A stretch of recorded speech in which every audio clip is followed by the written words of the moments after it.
Magandang umaga po, maingay nagpiprito po tayo ng ulam. Ayan. Tayo nagbabalik ulit dito sa ating munting channel po. Ayan, para mag-share ulit ng presyo ng coins kung magkano ng kanyang halaga sa ating mga online selling.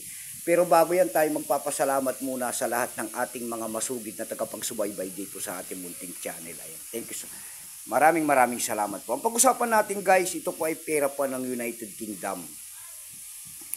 Ayan po, year 1987 po ang kanyang year. Ayan po, year 1987. 1 penny po kung tawagin nila ng United Kingdom.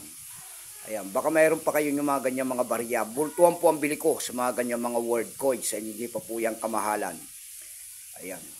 Pero bago tayo magsimula sa ating talakayan, uulitin ko po, papasalamat muna tayo sa lahat ng ating mga masugid na tagapagsubaybay dito sa ating munting channel, lalo na ang ating mga subscriber. Thank you so much sa inyong lahat. Mabuhay po kayo and God bless. Magandang umaga po.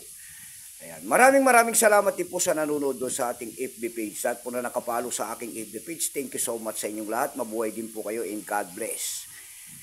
Ayan. Yun naman po hindi pa po nakapag-subscribe dito sa ating munting channel. Anyayaan ko lang sana kahit malaking tulong na po o bagay yung inyong magagawa. Tulad na lamang po ng pagpindot ng ating subscribe button, like and share, para ma-update ko naman kayo sa mga bago ko pang ilalabas na video po about coins. Ayan.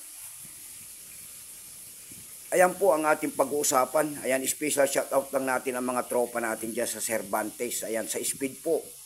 Lalo na si Toto. Huwag ka sanang malaglag dyan. At saka yung aking partner na makulit dyan, SG Campus. Ayan. Kumain ka dyan at baka mabangungot ka. Ayan. Magandang umaga sa inyong lahat. Ayan, yan po ang ating pag-uusapan. Tignan natin ang presyo nito. Pero bago yan, ayan, kilalanin mo muna natin ang coins na yan. Issue po niyan ay United Kingdom. Period po, Queen Elizabeth II, 1952 hanggang 1992.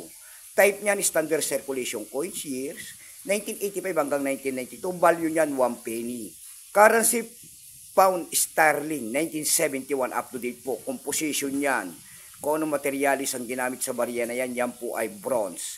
May bigat lamang itong 3.56 grams, may haba itong 20.3 mm, may kapal po naman itong 1.52 mm, orientation, middle alignment. Number N-861, reference number KM-935.